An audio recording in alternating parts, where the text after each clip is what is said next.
Hi y'all, welcome to today's video. Today we are doing Am I the A-hole? And my husband is here to ask me questions. Sally has returned. Right, Sally? Sally? She never talks. She just stares at me. Anywhoosies, I keep her around because she's kind of cute. And I love sloths. So this is the palette I'm using today.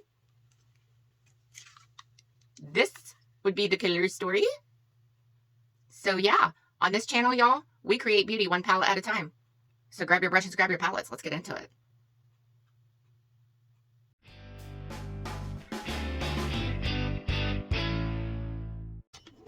I will pop up pictures next to me to let you know what shade I am using.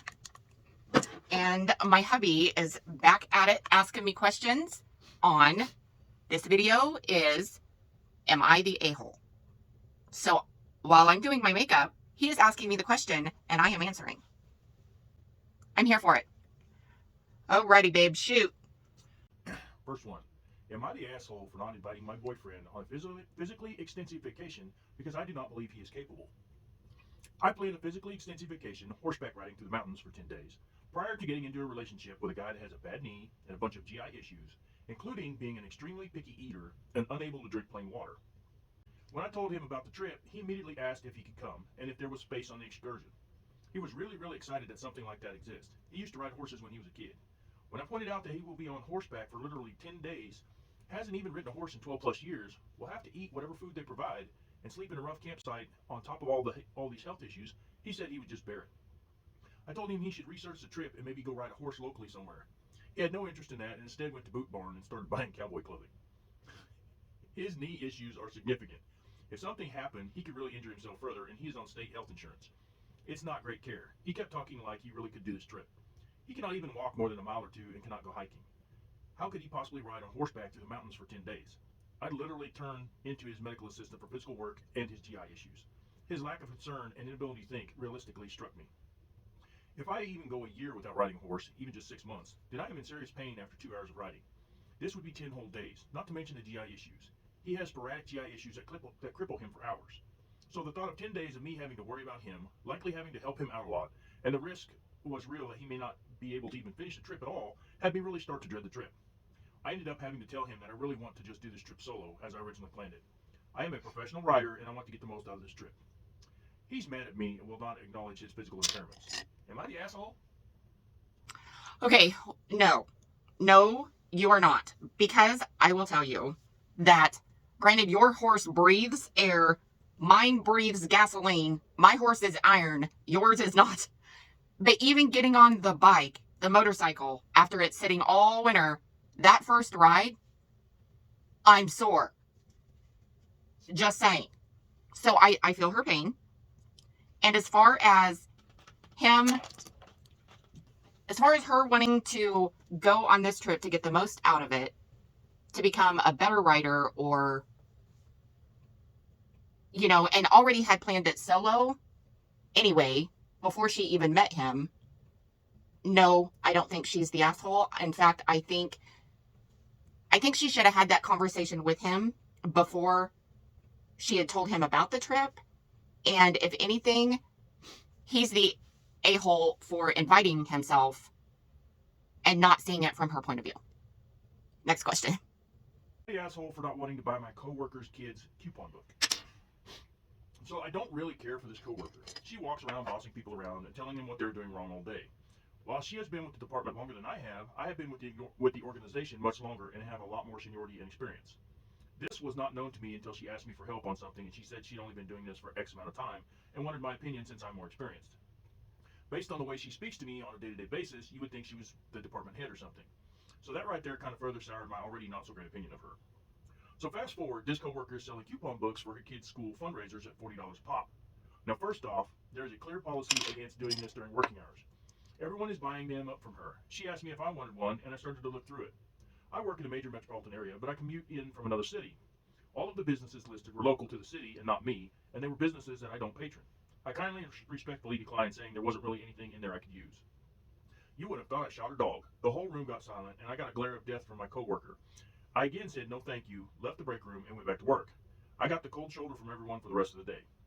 Now, I have 3 kids myself, and they all have school fundraising crap too, and I hate doing all that shit. Secondly, I would be throwing $40 down the drain that I could be using for my kids' stuff. Third, not supposed to be fundraising at work. Fourth, I don't really like you. So does that make me an asshole? No, because one, you were following policy, but I still think you should have told her about the policy, because obviously she needs to be reminded of that. And I think that policy exists for that exact purpose. And if she's not going to patron those businesses, why pay that? Why pay that? So no, I don't think so. I think she did the right thing. I think the only thing she did wrong was not remind her of the policy, like, hey, can I talk to you? And pull her away from everybody else and then remind her of the policy. Okay, next question. Am I the asshole for not telling a friend that her husband is considering divorcing her? My husband's best friend is considering divorcing his wife. We're all approaching 30, and like us, our friends, we consider her a friend too, have been together 8 years. Let's call them Alex and Zoe. Alex confided in us that he's not happy. He just had higher hopes for life and feels like maybe with another partner, his life could get better. We were in shock because he just married Zoe, and she did not pressure him. He was an enthusiastic participant. In fact, Alex was doing most of the planning for the wedding. We asked him when he started having doubts, and apparently he hasn't been sure if Zoe was a woman for him for years, but he married her anyway. So here we are. When they come over, Zoe talks about having kids soon. We just go along with it, not questioning her about the relationship, because honestly, there's nothing she can do about this. Alex needs to make up his mind. Is he in or is he out? It seems like he just fell out of love. He talks about changing her, says he's missing something, but she's always been the same. He knew who he married. So we've told Alex that he should be honest and talk to his wife, that it isn't fair to Zoe to string her along. We reminded him that nobody's perfect, we all have our flaws, and that 8 years is a lot to throw away. Meanwhile, Alex talks about seeing what's out there before making his decision.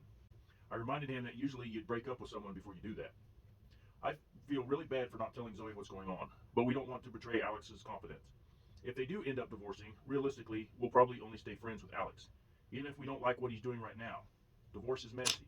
So are we the assholes for not talking with Alex and keeping all this from Zoe? Yes and no. Yes, you are the asshole for not talking about this with Alex, because you need to tell him how you feel and what kind of predicament he's putting you in, himself in. And the biggest a-hole in all this is Alex. What the hell of it is he doing marrying this girl when it wasn't even Zoe's idea anyway? She was just along for the ride. Like, she wasn't even pressuring him to get married in the first place. It was Alex. So, in my opinion, you made your bed, you lie in it, but whatever. To each their own. And to make a judgment that you're only going to stay friends with Zoe, or that you're only going to stay friends with Alex and not Zoe, is kind of judgmental, because I don't know about that part. But I don't even know, on the other hand, if I would want to get involved. But if he is coming over and asking advice, that would be my advice, is to tell him what he is doing is wrong and that he needs to talk to Zoe and to leave, us out of it. Like, you leave us out of it. And not telling her is not your place. Everybody strikes that as different. Now, if she was my best friend, like I knew her prior to him, you better bet your bottom dollar she would have known about it. I would have been over there packing her bags, and I would have moved her shit out before he even knew it. So that's my opinion. Next question. Am I the asshole for telling my brother-in-law to pay me $700 for my lost coat when I bought it for $100? Last year I was at the mall with my fiance when I saw this awesome cashmere wool coat. It was perfect in every way, and there was only one left in my size. The best news was that it was on clearance for $100, so I bought it without a second thought. I have worn it several times last year, but it hasn't been cold enough this year for me to break out the coat. Last week, when I saw the news about the upcoming cold front, I decided it was time to take it to the dry cleaners so that I could wear it this week. After tearing all my closets apart without seeing it, I asked my fiance if she'd seen it. She told me that she hadn't seen me wear it in a while, so she lent it to her brother to wear to a wedding. I was annoyed at hearing this, but decided not to make a big deal, so I simply told her to tell her brother to bring it back so I could get it dry cleaned. Thursday rolls around, and he hasn't brought it back, so I asked her about it again. Nothing. Come Friday, I haven't heard anything, so I called him. He said that he told my wife on Tuesday that he got drunk at the wedding and lost my coat. I was super annoyed at this, so I told him he owes me the exact coat from that exact brand. Last night, my fiance came home from work in a mood and handed me $100. She said that her brother dropped off the money and I shouldn't have made her brother pay for the coat since I knew he doesn't make very much and I haven't worn it but a handful of times. I looked at the $100 and told her I wanted a replacement coat or the amount it currently costs so that I could go buy a new one and that $100 won't cover it. She said he went to the store and it cost $700 now, but she knew I only paid $100 for it, so she told him $100 would cover the cost. I argued that $100 doesn't buy me a new coat. We went back and forth but couldn't find any common ground. She offered to throw in an extra $100 of her own money and said sarcastically that I'm coming out ahead. I argued that I'm still out of coat and nothing will satisfy my loss except for a replacement coat. She argued that I don't have to have the exact coat and I could buy a similar one with $200. She thought I was being ridiculous and called her parents on speakerphone. Of course, they sided with their children, and her dad tried to say that a man shouldn't be so hung up on a coat. I told him that a man replaces what he loses. So now they're all mad at me for wanting to make a profit from their son and intimating that he's not a man. Am I wrong for wanting the same coat as a replacement? No. No, you are not the a-hole, because that was the whole reason. Like, I was taught in high school, by taking that risk, like my mom always told me, if you were going to borrow something from one of your friends, you better make darn sure that you can replace that exact piece of clothing or item, no matter the cost. Because they bought the item, not the money. So if that's what it costs nowadays, that's what it costs nowadays. 2, she has no right to be lending his stuff to her brother without asking.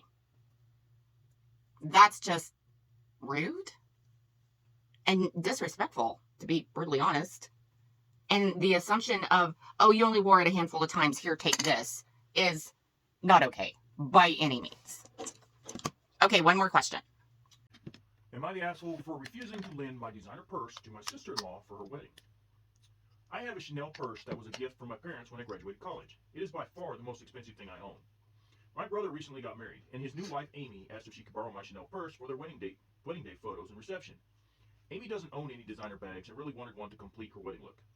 I politely declined to lend her my purse. That purse is extremely valuable to me, and the thought of something happening to it makes me anxious. Amy called me selfish and materialistic for not lending it to her for the wedding. She said I was more concerned about a status symbol than helping family. My parents and brother also got upset with me, saying I should be willing to share my things with family. But I don't think I should have to hand over my most prized possession just because it's for a wedding. Now the whole family is angry with me. Am I the asshole for not lending my sister-in-law my expensive designer purse for her wedding? She's acting like I ruined her big day over this, but I think it was an unreasonable request. I would say, no, you are not the a-hole. Yes, you are materialistic. But with that being said, there is a memory behind that exact bag. So, no, I would not lend it. Something borrowed, something blue, something old, something new. She can find something borrowed from somebody else if that was her goal, other than completing the outfit. But no, it's nice of her to ask, but I would hope that the person that owns the bag would tell her sister-in-law her reasoning. But if her sister-in-law can't respect that reasoning, dude, it's going to be a long ride. Buckle up. Just saying. Anywho, these kids, that's enough for today. Hold on your butts. Let me finish yes. Okay, y'all. Here's the finished look. I used the normal liner, and this time I put my lashes under my normal eyelashes instead of over them, and I'm using LUND Lashes Dahlia. My lip is Revlon Matte in Nude Stories. And I think that's it. So anywhoosies, I hope you guys enjoyed today's video. Thank you for taking time out of your day to spend with me. Anywhoosies, like, subscribe, share, click that notification bell over there. It will let you know next time I upload. And y'all, I hope you're having an awesome, amazing day. Go out and do something kind for somebody. And I'll see you in my next video. Toodles!